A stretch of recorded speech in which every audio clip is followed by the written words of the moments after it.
Ето ги свещите на прах, пристигат в различни опаковки. Във всяка опаковка си има фитилчета. В зависимост от опаковката, те са 20, 40 или 60. Сипвате си в някакъв съд, който не е запалим.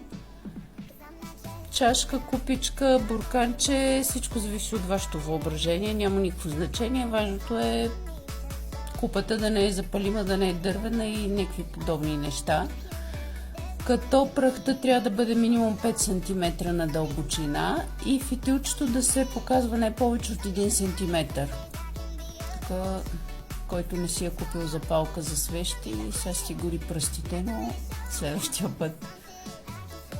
Може да използвате всякакви съдове, няма значение какви са, колко са големи, въпросът е да не са много малки. И другото важно условие е съдът да бъде поне 8 см широк. Защото когато гори свещта, тя си гори около фитилчето и така няма се налага да чистите после бурканчето или каквото е там. В следващото видео ще ви демонстрирам как се чисти и как се прави новата свещ. Така че мисля, че продуктът си е топ, заслужава си цената и е доста икономичен, много е подходящ за сватбени агенции. След като мине събитието, махате фитилчето, чистите изгорялата част и имате напълно нова свещ, която може да използвате многократно.